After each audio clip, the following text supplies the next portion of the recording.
Assalamualaikum warahmatullahi wabarakatuh. Kami dari kelompok 5 ingin mempresentasikan proposal kami yang berjudul Keripik Tempe Nusantara yang beranggotakan 5 orang, yaitu yang pertama Nadia Zahra, kedua Lesia Zafira, ketiga Novi Kurniasari, keempat Nurul Arumsari, dan yang kelima Beta Molina Elizabeth.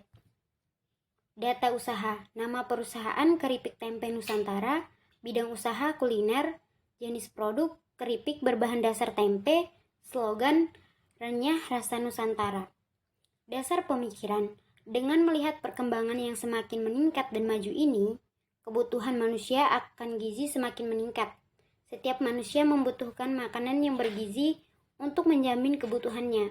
Masyarakat pun condong memilih alternatif cemilan atau makanan ringan untuk mengganjal kebutuhan perut. Bisnis makanan memang tidak ada habisnya, bahkan dapat dijadikan sebuah peluang bisnis yang akan menjaminkan.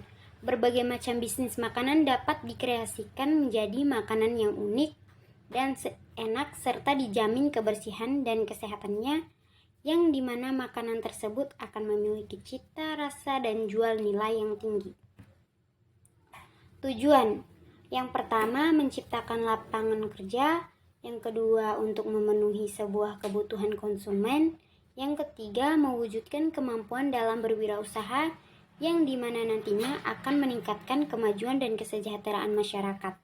Keempat, memberdayakan semangat dan kemampuan kewirausahaan di kalangan semua orang, baik yang muda ataupun yang sudah tua.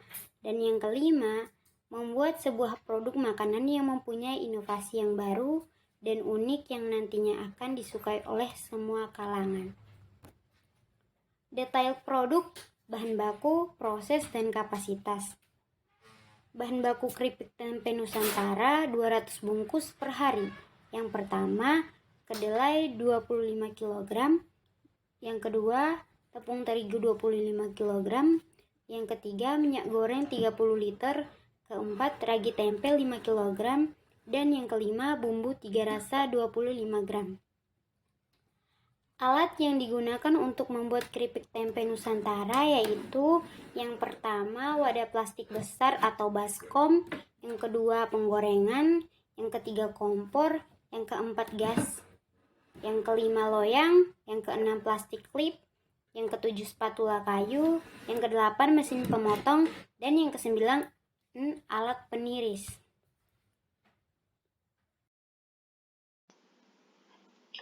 Proses produksi. Yang pertama dimulai dengan pencucian kedelai, kemudian dilanjutkan dengan proses perebusan. Setelah direbus, kemudian ke kedelai ditambahkan ragi. Saat tempe belum jadi atau masih berbentuk kedelai, kemudian dicampurkan dengan tepung tapioka dan dimasukkan ke dalam plastik lonjong. Kemudian biarkan proses fermentasi tempe berlangsung.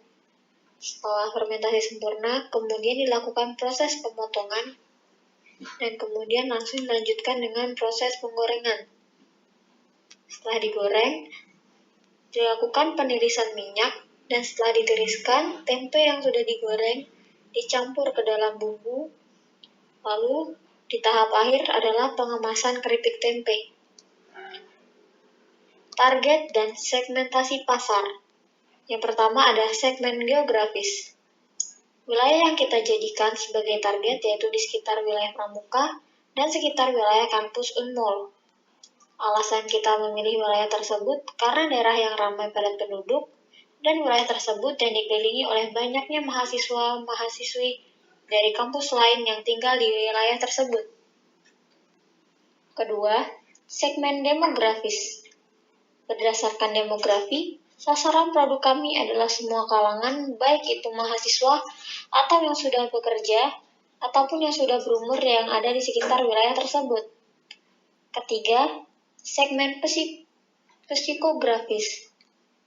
Masyarakat Samarinda dengan berbagai perilaku, sifat kelas sosial, gaya hidup, dan sebagainya dapat menikmati keripik tempe Nusantara dikarenakan keripik tempe Nusantara adalah makanan ringan yang sehat, yang dimana memiliki cita rasa yang enak, dan juga harga yang cukup terjangkau di kalangan masyarakat, sehingga keripik tempe Nusantara dapat dinikmati oleh semua kalangan masyarakat.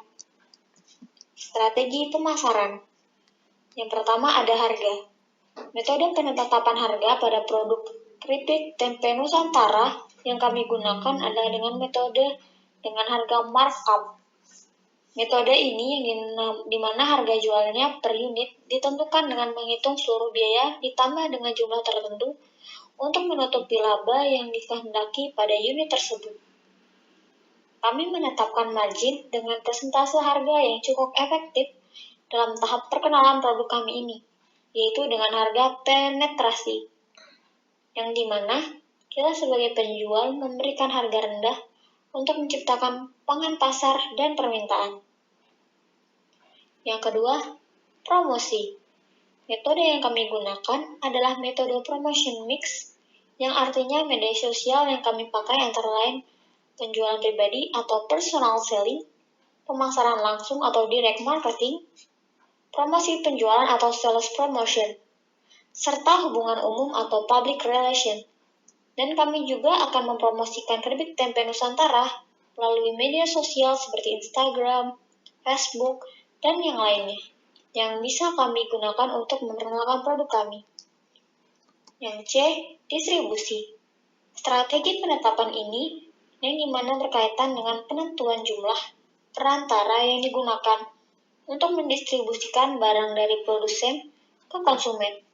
Alternatif yang dipilih dapat berupa distribusi langsung atau distribusi tidak langsung. Kami menggunakan distribusi secara langsung, yang dimana nantinya kami sebagai produsen langsung kepada konsumen tanpa melalui perantara dan tidak menitipkan produk kita ke penjual lainnya. Aspek sumber daya manusia. Equipment, pencucian dan merebus. Pekerjaannya 1.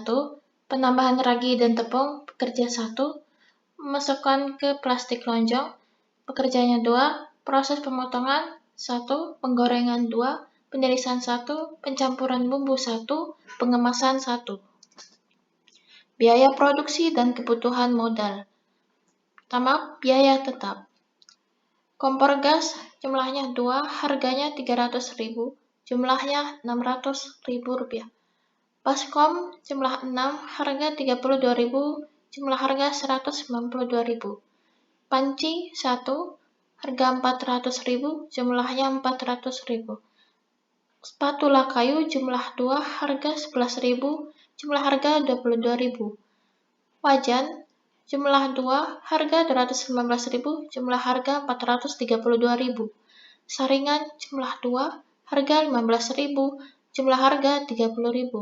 Alat peniris jumlah 1, harga Rp990.000, jumlah harga Rp990.000. Mesin jumlah 2, harga Rp877.500, jumlah harga Rp1.755.000. Nyiruk sampah jumlah 4, harga Rp30.000, jumlah harga Rp120.000. Totalnya Rp4.528.000. Biaya variabel. Kedelai jumlahnya 25 kg, harga Rp325.000. Tepung terigu jumlah 25 kg, harga Rp300.000. Minyak goreng 30 kg, harga Rp570.000. Ragi tempe 5 kg, harga Rp800.000. Bumbu 3 rasa 25 gram, harga Rp5.000. Total Rp2 juta. Biaya lain-lain atau produksi. Listrik 2 juta, gas 900.000, air 1 juta, plastik lonjong 210.000, kemasan 3 juta, kuota 106.000. Total Rp7.210.000. Total biaya. Penjualan per bulan Rp112.500.000. Alat Rp4.528.000.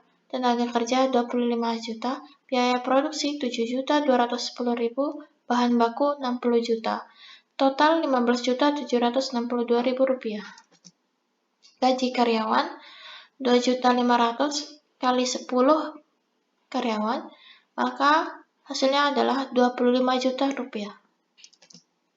Kesimpulan, berbagai macam Berbagai macam hasil bahan pertanian, khususnya kedelai, dapat menjadi sebuah komoditas yang berkualitas jika kita memiliki kemauan dan ide ataupun gagasan untuk mengolah sebuah tempe menjadi unik dan bervariasi ke dalam sebuah makanan cemilan ringan atau makanan penambah lauk makanan. Dan juga keripik tempe dapat menjadi suatu peluang dalam berwirausaha dan juga dapat meningkatkan ekonomi seseorang dari hasil penjualan jenis makanan tersebut. Sekian dari kelompok kami. Wassalamualaikum warahmatullahi wabarakatuh.